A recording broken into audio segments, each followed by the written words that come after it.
No two people's lives unfold the same way.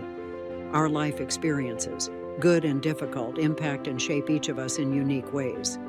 Every experience has a lesson to teach us if we learn to embrace it. By exploring their personal challenges, the chapter contributors to Good to the Last Drop have found ways to help and guide others through their experiences. Every human must learn to live with grief or loss. It happens to us all.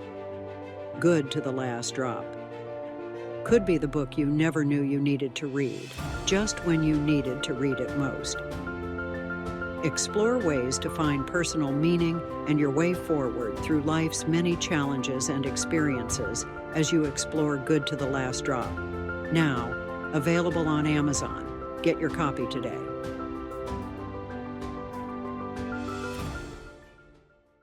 Hi, my esteemed contributors to Good to the Last Drop. First, I want each of you to know how deeply appreciative I am for your wonderful, inspiring, heartfelt chapter contributions to Good to the Last Drop, embracing your life's third chapter. It feels like I'm welcoming family today to greet Casey, Yvonne, and Ellie, because I so thoroughly enjoyed interviewing each of you on Grief and Rebirth podcast. You're each so very special and remarkable. I'm truly honored to know you, and thank you once again. And Angela, thank you for inviting me to speak at your Awaken Your Soul's Journey Summit. It was an honor and a pleasure. And Shirley, when you said in your chapter Witnessed that you made a conscious decision to get back to the present after your son Cam's illness and death, I am so grateful that your present includes being a part of this launch for Good to the Last Drop. Thank you from my heart for your riveting chapters in Good to the Last Drop. Did you ever think that you'd one day be contributing to an important book about life's third chapter in your third chapter of life? And now, a huge heartfelt welcome to the cherished members of my popular international award-winning Grief and Rebirth podcast audience. What a pleasure this is to introduce the wonderful contributors to Good to the Last Drop, embracing your life's third chapter, to each of you. It is such a joy to have you all here. So what? Many of you are probably thinking, is this important third chapter of life that Irene is talking about? Many researchers and authors have explored and discussed life from the perspective of three distinct chapters in life. The following generally encompasses our three chapters. Chapter 1 of our lives is our youth and formative years. Chapter 2 of our lives comprises our adult years, usually filled with work, family, and community. And Chapter 3, which is the focus of Good to the Last Drop, encompasses our senior retirement years. Some people in their third chapter think of it as the beginning of the end, rather than a time to find renewed purpose and seek out new challenges to leave a positive legacy. Yet others find a way to move forward despite challenges, to continue making a difference, and to contribute to personal, community, and social well-being. The idea to share the inspiring and uplifting third chapter stories featured in Good to the Last Drop was channeled to me from loved ones on the other side, whose love, guidance, and support is always with me as I continue to live my best life in my own third chapter through my podcast, website, videos, books, and more.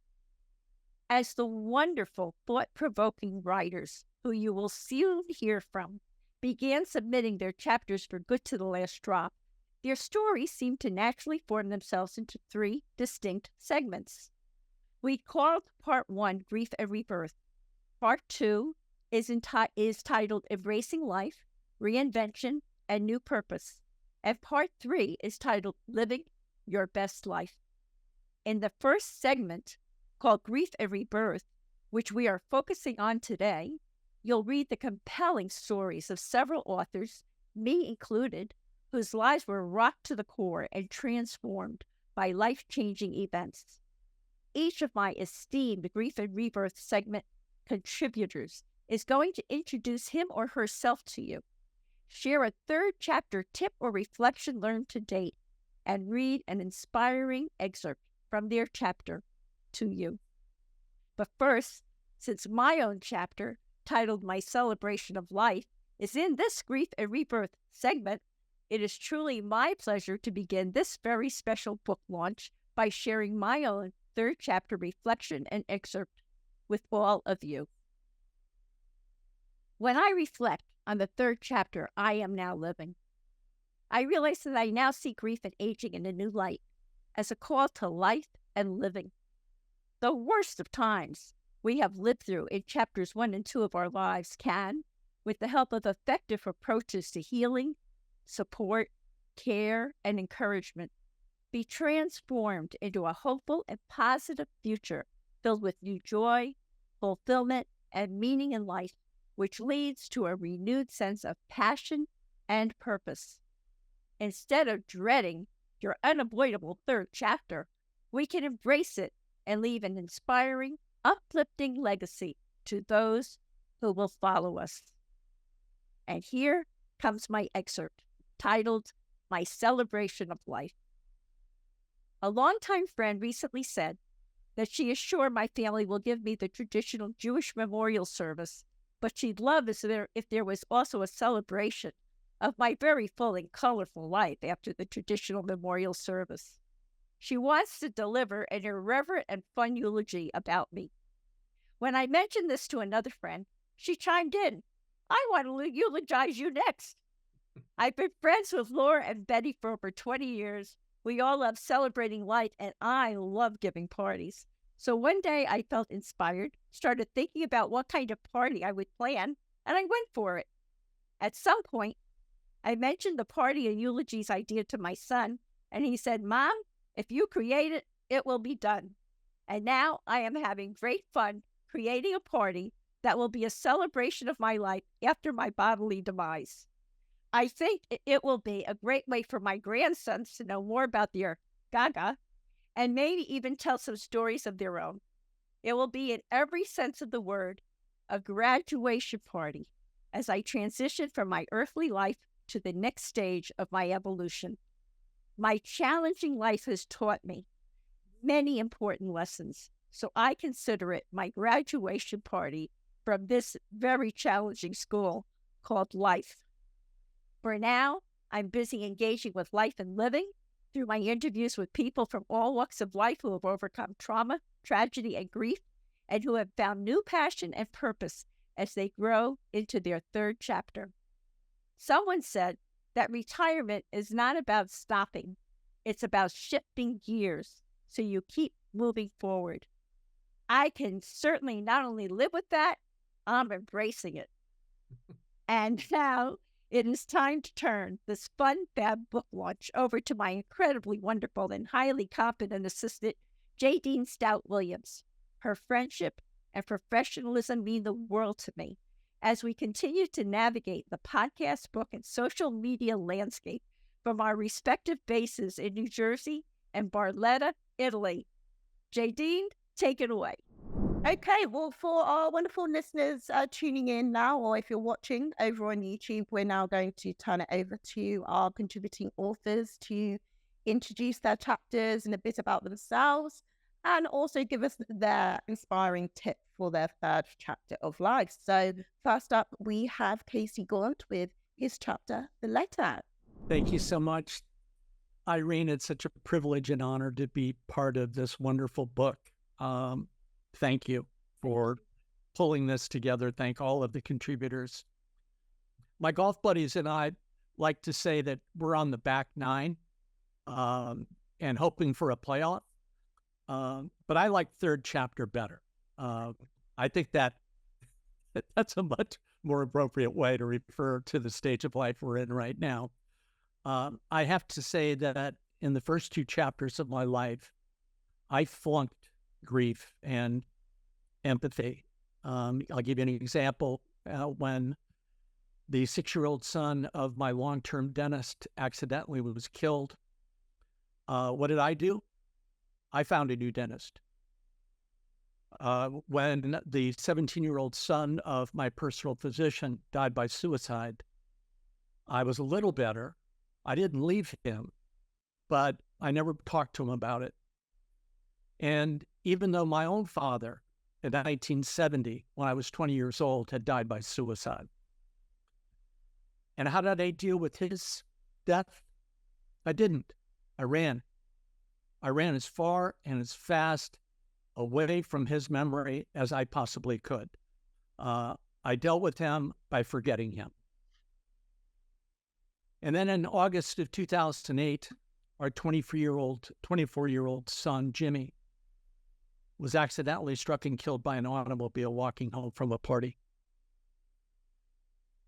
Everything crashed in and crushed in on me.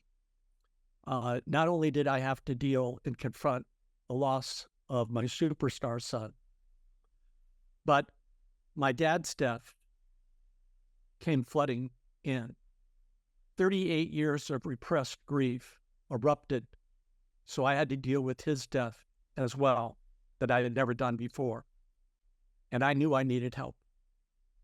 So 6 weeks after our son died, I began meeting with Dr. A, my psychologist here in San Diego. First session, he told me, we have to deal with your father's death before we can even start with Jimmy. So let's get to work. 6 weeks into treatment, where I'm talking about my father and his suicide and what it did to me and my family. I'd never talked about this before. The universe stepped in with my first miracle. My chapter, the letter, is the story of that miracle and the beginning of my rebirth at the age of 58, when I transformed from a recovering attorney, hard-charging corporate attorney for 38 years, or actually over 40 years, into a writer, a grief advisor, an empath, and a historian. And it all started in the summer of 1968, when I was working on a construction job in West Virginia, a strange place for an 18-year-old Chicago boy to be. But it was there at that time that my father wrote me a letter. I never got it. 40 years later, 3 months after our son was killed, I get a call from a woman named Emily Buckberry from West Virginia, who said that at the end of my summer in Colwood, she had found a letter my father had written to me. She decided to keep it and get it back to me as soon as she could. But it was only now, 40 years later, that she picks up the phone and says, I've got this letter. Would you like to have it? I'll now read an excerpt from my chapter. And this is 4 days after I received that call from Emily Buckberry. On the Saturday after Emily's call, my wife Hillary and I went with our daughter Brittany, her husband Ryan, and my mother to Del Mar Beach. Brittany and I paddled past the surf line on boogie boards and spread some of Jimmy's ashes. Around 3 o'clock, Mom wanted to go home while the others stayed at the beach. I dropped Mom off and decided to swing by her house and check the mail. Inside the box was a priority mail package from Emily. What could be in it? Would it bring back even more terrible memories to see my father's handwriting, knowing that he had only 2 short years to live before leaving us forever? At last, I tore the strip of the package and pulled out the Case Foundation envelope. It was postmarked June 19, 1968. I drew out the letter. Dad's neat handwriting spread across both sides of the page. Phrases jumped out at me. We have lost a lot of time on the job, leadership a big factor, good contract, but it doesn't cover stupidity. Your leadership qualities might be contagious. More phrases. He revealed a depression in his youth, his insecurity, his religious zealot of a mother, and a war that changed him. I'm not going to preach to you. Should you want and ask for my advice, I'll give it. Don't expect you to follow it blindly. Only you control your own destiny. Nothing in that letter was familiar to me. I looked at the envelope. It was in pristine condition. It had been steamed open. I always tear the top or side of an envelope to get to a letter. Always. That letter never got to me that summer in Colwood. My father closed his letter with this: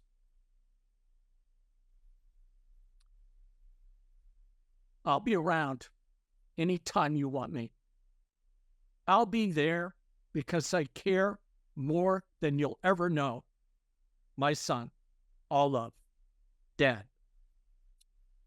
My body shook with sobs. I felt Jimmy and my dad in the kitchen with me.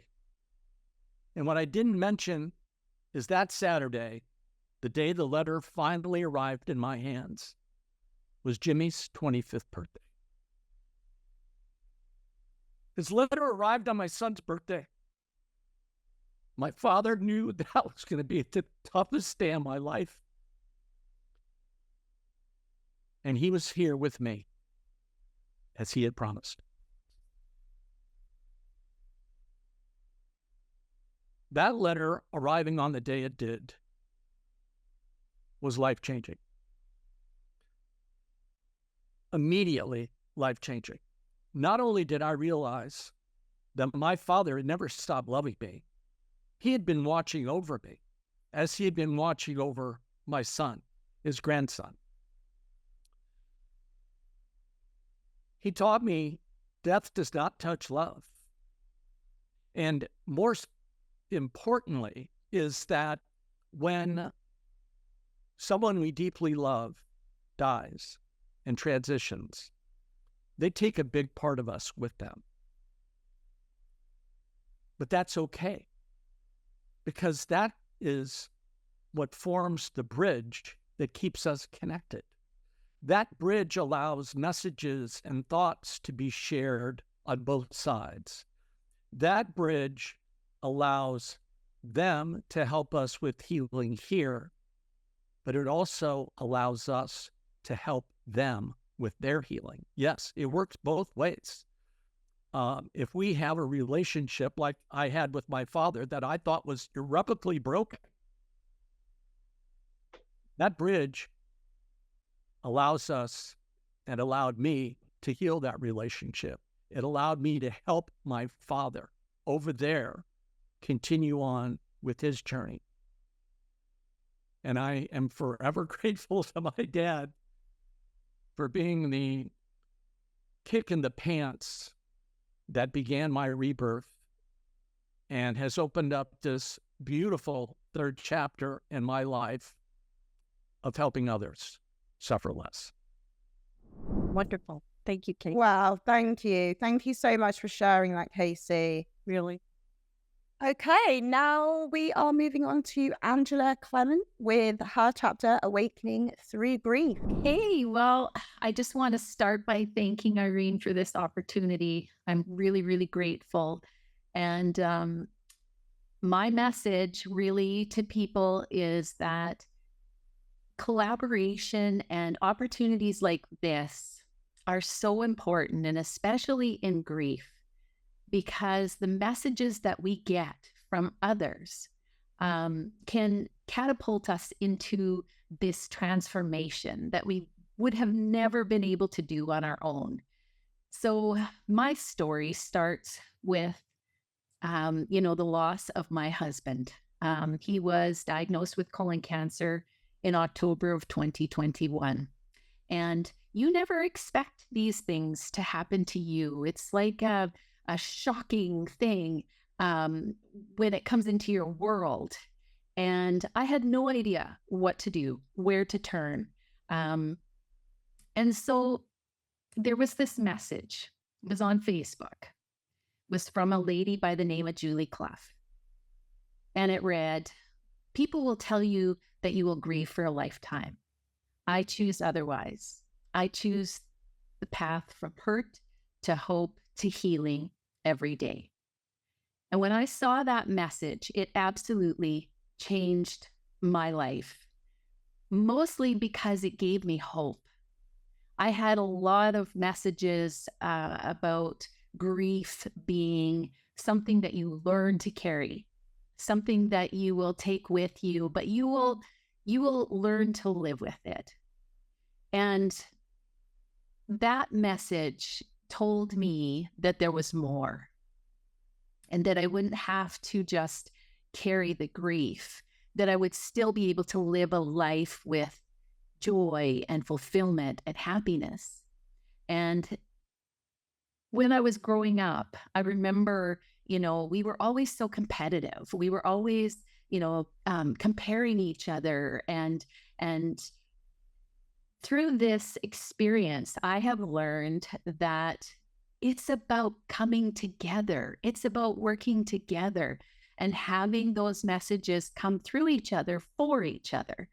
And so that particular message changed my life. And I know that this book and the messages inside of it are there divinely guided. As Irene says, she was guided to create this book. So there are messages in here for the reader that are divinely created just for you. And so in reading this book, I know that there's going to be lots of gems in there for you. Just be open to receiving some of these wonderful messages. And I want to read a little excerpt from my book. Many people wonder how I've been able to move forward from my grief. It did not start out easy, but little by little I found my way. Refusing to believe what so many say about grieving for a lifetime, I followed my heart and let it guide me through the healing process. I found a quote on Facebook, this one I shared with you, and it made all the difference. One never knows what small message is going to make all the difference in this healing journey. This really resonated with me for one big reason. I was looking for hope. I learned to help others find hope, heart opening to purpose and expansion, and live a passionate, joyful, and purposeful life. I credit Blaine and my guides for connecting me with the ideal healers, teachers, and support. All I needed to do was be brave enough to say yes to it all. It became an opportunity for me to awaken to who I truly am and discover my purpose here in this life. I experienced challenging days where I thought I wouldn't survive, but I learned to let the waves of grief wash over me. I believe our grief journey is uniquely and beautifully designed for our healing. If we look at grief as a helpful friend for healing rather than something to be avoided, it will show us the way back to joy and happiness. Through the loss of my husband, devastating as that was, I have begun a journey to find myself. The Angela I am now was not possible before. I am taking what I have learned from my beautiful, loving life with Blaine and using it to propel me forward into this new life. No matter where life takes me, I know he is right here with me every step of the way. He is cheering me on and loving me still. I feel his essence all around me. It is a special relationship, uniquely ours, that continues until the end of time, because a love like this never dies. I cherish all the beauty and magic from my memories, and they fuel me to become more and more who I am ultimately here to be. My future is full of possibility, nourished by my past. And I just want to say, the experience of losing my husband really led me down this path of sharing my story and sharing other people's stories, like Irene's and Casey. What a beautiful story. These stories are what helps others be inspired and motivated and helps them to carry on in their own journey and find their own gifts and find their own way. And so this is just a beautiful opportunity for everyone. And so thank you again for allowing me to be a part of it. And I'm so delighted to be with these esteemed writers. Thank you so much.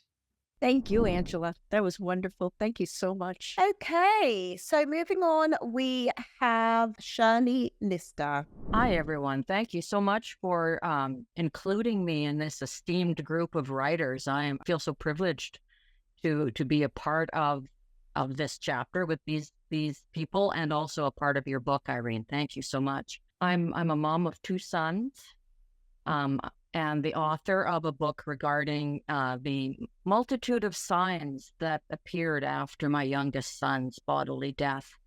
And this has made me really delve into learning and growing more spiritually, as it seems to have done with the previous speakers. And it has helped so much with the grief that I've felt after. Now, my chapter is entitled Witness, and you're going to notice that this really ties a lot of what you're talking about together. It's based on the need of the grieving and the traumatized to be seen and heard. That's why first responders get debriefed. They need to get their stories out so they can make sense of the chaos they've just been involved in. And too many times the grieving and the traumatized are silenced too soon because the general population thinks it's time to move on or get over it. I found a quote, and this is after I'd written the chapter, and I'm really thrilled that grief expert David Kessler agrees with me. He said, "Each person's grief is as unique as their fingerprint, but what everyone has in common is that no matter how they grieve, they share a need for their grief to be witnessed." That doesn't mean needing someone to lessen it or reframe it for them. The need is for someone to be fully present to the magnitude of their loss without trying to point out the silver lining. So what he's saying is that we need to listen without judgment as many times as a story needs to be told, regardless of how long it's been. It's easy to find listeners in that early stage because, in the initial aftershock, everybody around you is also grieving and shocked. And so they're sympathetic to your story. You get the most support in those first few weeks and months, but then after a while, the general population begins to feel that it's time to move on and be done and over it. The support dwindles and they begin to change the subject or just plain ask you to stop talking about it. We're even hard on ourselves because we've bought into that.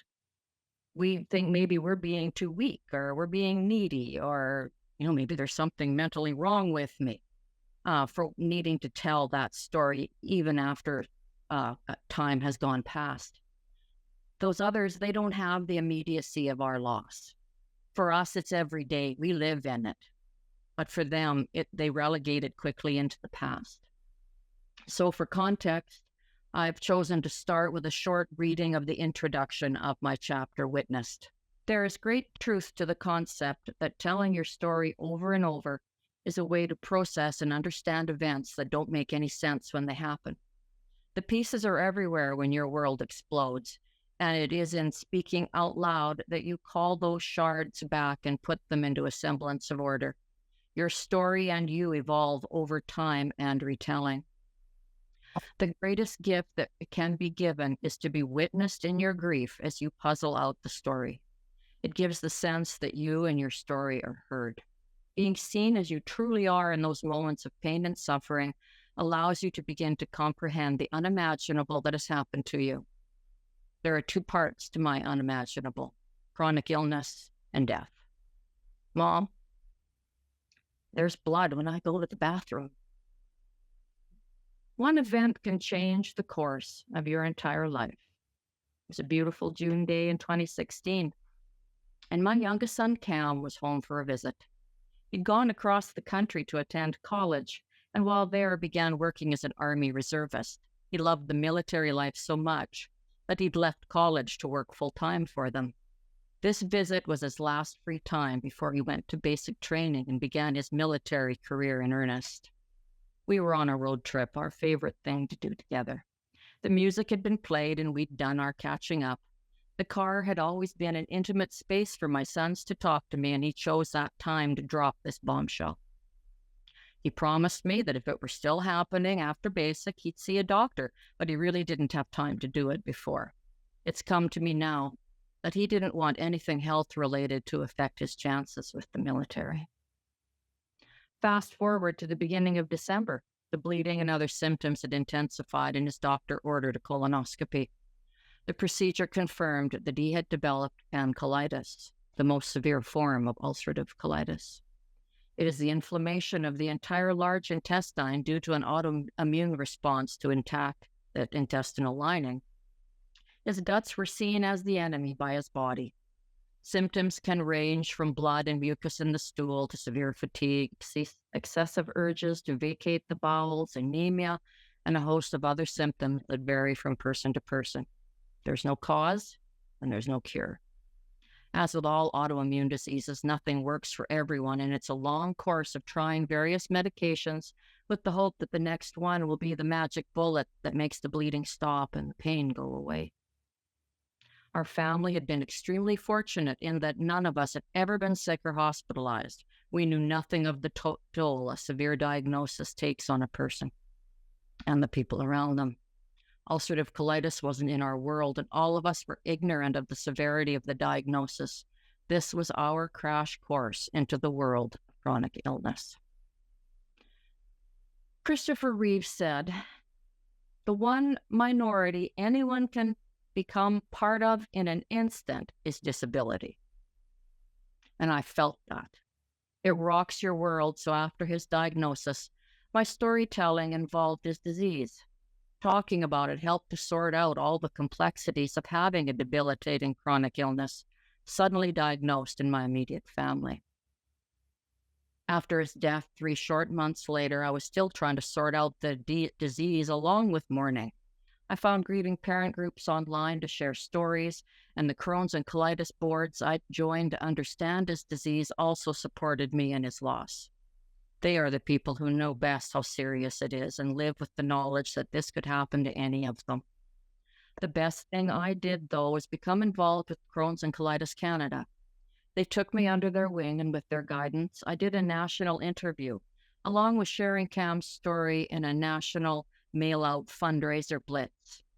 In November, World IBD Awareness Month, important buildings in major cities around the world are lit up in red for the diseases. The Edmonton chapter lit the high-level bridge and dedicated our walk in Cam's memory. It's validating that the worst thing that can ever happen to you is seen and understood. It isn't always accepted, though. I was to be interviewed that November on the local newscast about the seriousness of inflammatory bowel diseases, but at the last minute, the producers changed their mind because my story was too sad. It was not a feel-good or uplifting story to begin the holiday season. A woman with Crohn's who was overcoming her disease to live her best life was the storyline they chose over Cam's. Now that I'm in my last third, I am the one who walks towards grieving parents rather than running the other way. I encourage stories about their loved ones and listen. As Mr. Kessler advised, I don't point out silver linings because I know there aren't any. I'm more tolerant and compassionate than I was in the before, and much less judgmental. Now I give people the benefit of the doubt because we don't know what others are going through. It used to be that my reason for fundraising and speaking of the diseases was I didn't want this to happen to other parents.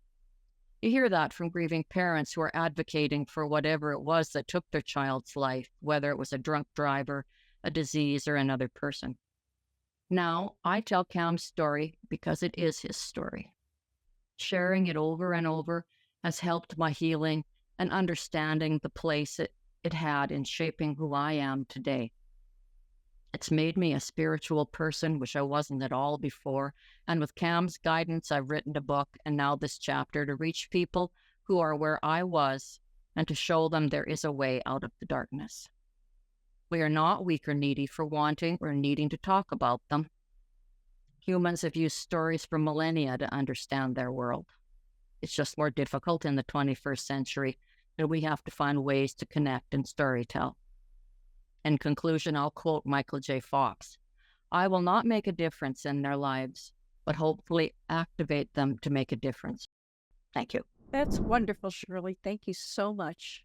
Next up, we have Yvonne Heath presenting her chapter, Decades of Learning to Love My Life to Death. Oh my goodness. Thank you so much. And you are my kindred spirits here all around. I'm just like, oh my goodness. I'm so emotional. And I don't know how it is in the States, but Canadians, we always apologize for crying. Like if we, somebody died, we're like, I'm sorry, I'm crying. Well, if I cry, I'm not apologizing. Thank you very much, because this is heartwarming and heart-wrenching, right? It's both. It's grief and it's joy, and it's a hot mess sometimes. And we have to learn to be okay with the hot mess. And I mean, every one of your stories, I am just relating to and hearing with my heart, because I was a nurse for 27 years.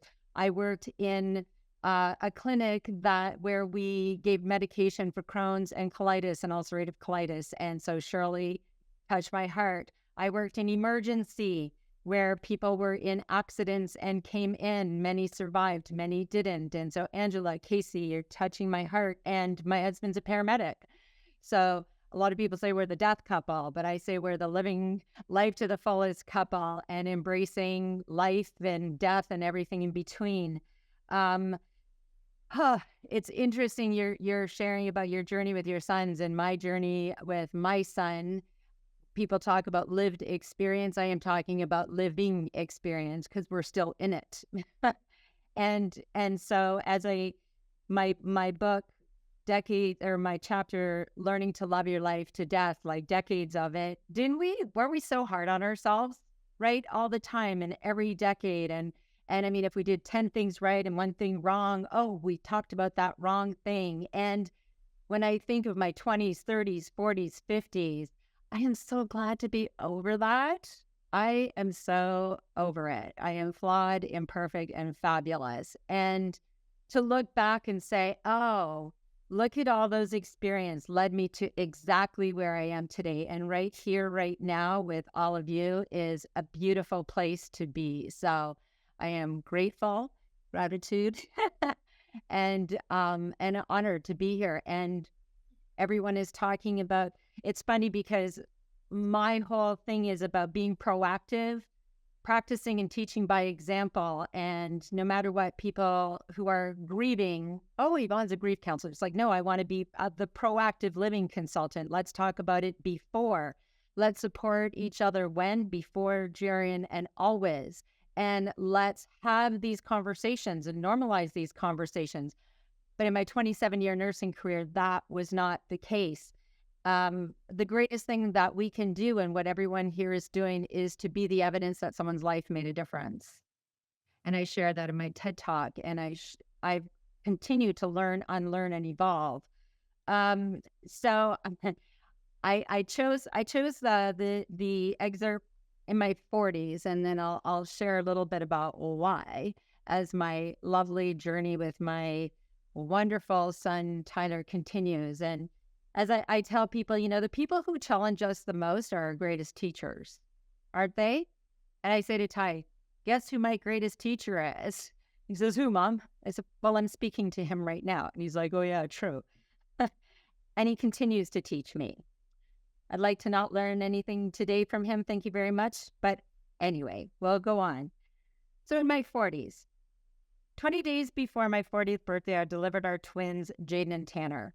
It was the most frightening, amazing, and fulfilling time. From the past fragments and fractures, I created a whole new life. My family was finally complete. The Heath family 5. Life was good. I was a nurse in the chemotherapy clinic, married to my soulmate with 3 children, living in beautiful Muskoka, Canada. We were happy until we weren't. Tyler had many challenges, abandoned by his biological father, our years of being on our own, struggles in school with ADHD, like his mom, and bullies. His outlet and passion was snowboarding, but a serious knee injury landed him on the sidelines in pain. This was his breaking point. He was crushed and spiraled down a dangerous world of alcohol and drugs. Watching helplessly nearly destroyed me. See, here comes a little choked up here.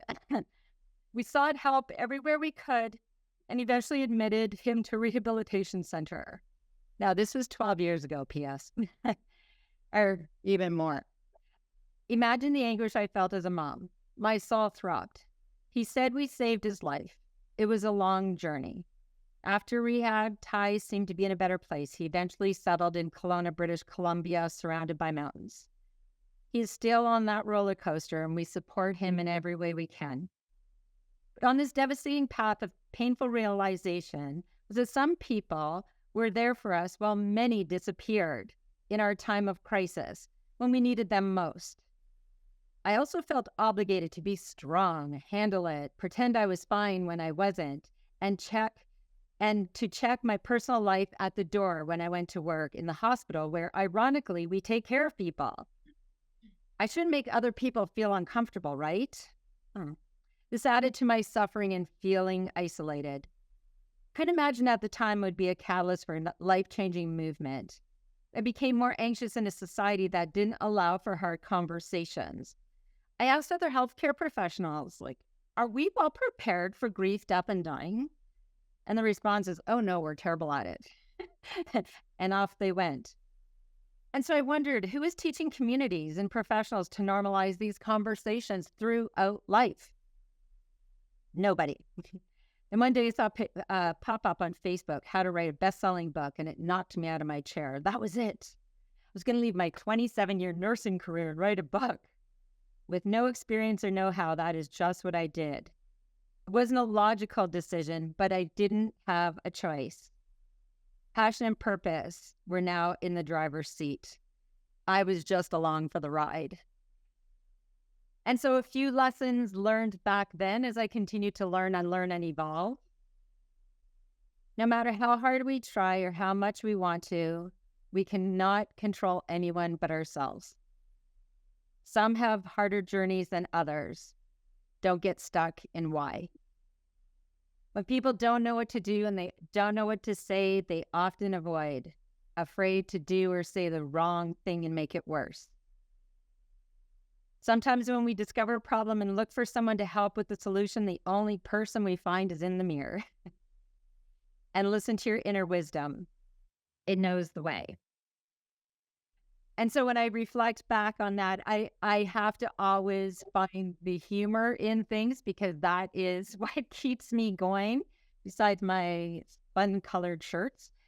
And in September, this past September, we drove our twins, who are now 19, to university. And we're so excited about our empty nest, finally, after 30 years of parenting. And 2 weeks later, we got a call that our son was spiraling in British Columbia with drugs and addiction, all these years later. And, none of that was on my vision board, right? None of this is on our vision board. And it was, again, heartwarming and heart-wrenching, heartwarming because we hopped on a plane and we moved him home. Gutting because we cannot control him. But I realized in looking back, all the lesson that I've learned, I need to allow my grief and my joy. I wrote my book, Love Your Life to Death, because people were avoiding us, and my TED Talk, and I created the I Just Showed Up movement, teaching people how to just show up for themselves and others so they are empowered and resilient when grief arrives. And to know we don't know what to do, we don't know what to say, the magic answer is always just show up.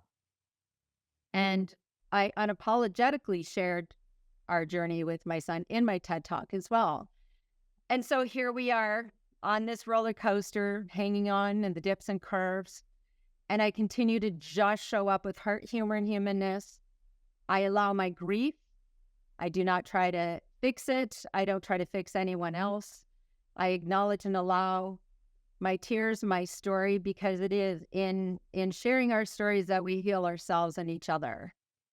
And I am privileged to be here right now. This is a beautiful moment, filling my bucket, because I'm the only one that can make me happy. And I am delighted that I was able to just show up. And I thank you, Irene. Thank you, everyone, for just showing up and helping me just by being my kindred spirits, because I know we can make a difference and we can find joy again and allow grief and joy to coexist. So thank you. Very well said. Thank you, Beautiful, Yvonne. Yvonne. Thank you. Yeah. And last but certainly not least, we have Ellie Pechet with her chapter titled Developing Compassion Through Trauma. Take it away, Ellie. Thank you, Jadine, and thank you, Irene, for inviting me to contribute a chapter to this very important book. I think it's going to lift not just the spirits, but it will speak to so many people whose hands find the book and who read it. There's so many wonderful stories about, real people with authentic experiences, life experiences, and how we've all handled them and to use them for good. And isn't that what we're all here for, is to do good and to leave a legacy of having done good deeds. So I'd like to read just the first part of my chapter, and then a latter part. And it starts out, again, that the title is Developing Compassion Through Trauma. When I was first asked to contribute a submission to Good to the Last Drop, I wondered how I was going to be able to formulate into words my vast experiences of pain turned into growth. It seemed like a daunting task, but one I am being guided to do as an inspiration to others who will hopefully be inspired to keep going, no matter how challenging life can be at times. And everyone has had their stories of pain and struggle, right? I mean, it's part of the human experience. So I would say that the best thing to assume is that others have struggled and have had pain, and life is fragile and people are fragile. And so to extend kindness is the best thing that we can do initially, before we even know the people who we encounter. In a nutshell, my parents grew up during the Holocaust in Romania. And as we all know, it was an extremely dark time. And they were heavily influenced by their experiences. They brought that darkness with them to the United States when they immigrated. And my mission, as I understood it, well, as I remembered it eventually, before I incarnated this lifetime, my mission was to bring light into this family of darkness. And it was a daunting task. And I felt like my own light was almost snuffed out. But eventually I overcame what I experienced growing up, and the result was that I developed a very deep sense of compassion for others when they are suffering. And it's what led to my career as a remote healer and metaphysician. So I'd like to read part of my chapter, and it starts. I'd like to start here. As I ventured forward on my path of healing my past by way of counseling, spiritual growth, and energy healing, I realized the combination of all three resonated deeply for me. Eventually, those three approaches evolved into the remote healing practice I offer my clients to this day. The spiritual side of things has always made so much sense to me, not only for my own journey, but it has always been a big part of my approach with my clients. Look at it this way. In this current life, there is the little us in the here and now, experiencing and reacting or responding to what happens in our life. There is also the big us, complex and expansive. It goes beyond this current life and includes all of our past lives. I believe that the older the soul is, the more advanced and the more difficult the lessons tend to become. When we are willing to swim with the current of our soul's journey, it helps our soul advance. If we lean in to the lessons we are assigned in this life, as uncomfortable as they usually are, we reap the benefits and rewards of knowing we are on track, not only by growing as a human and as a soul, but also with our mission here on the earth plane. Some people go through their entire lives wondering what their calling is and searching for it, trying different vocations. I am glad to have found my calling this time around early on in my 20s because I have been able to help so many people over the decades, and that brings me great joy. In recent years, my healing abilities have accelerated, and part of my calling has developed into extending my remote healing practice by helping specific groups of wildlife, as I feel called intuitively. Some wildlife groups I have worked with remotely have included elephants in Africa, numerous groups of wildlife affected by the wildfires in Australia in recent years, and the whales in both the Atlantic and the Pacific. I have also done specific cleaning sessions for our oceans, all of which are recorded in journals with each healing. I do my best to maintain a sense of balance while helping human and pet clients, as well as wildlife projects I'm called to do. Although up to now I continue to do remote work with wildlife and don't get paid for it, it is my hope and vision that the importance of this aspect of my work will be recognized, and that there will be those individuals who want to financially support this branch of my work. By transitioning from my own experience of being victimized during my upbringing to creating and living a fulfilling life on purpose with my calling, I want to share with those who are reading my story and may still be suffering that even though it might seem insurmountable at times to transcend the pain and grief, it is doable. Here's to your personal healing on the human level, along with your growth and evolution as a soul. No matter what you have experienced, and no matter how much pain you have suffered or are still suffering, know that you are loved, you are lovable, and your healing can happen much more quickly than you realize. And I'd like to stop there and thank you again for having me contribute a chapter, Irene, and I'm here to serve. I'm really grateful if my story can help contribute to other people's healing. I think it's wonderful. Thank you so much, Ellie. And really, the bottom line for all of us is about that our third chapter is if we can continue to heal and to move forward, can have a lot of meaning not only in our lives, but for the lives of all we touch. And I think that is, all of you are so wonderful. I have so much gratitude for all of you being here.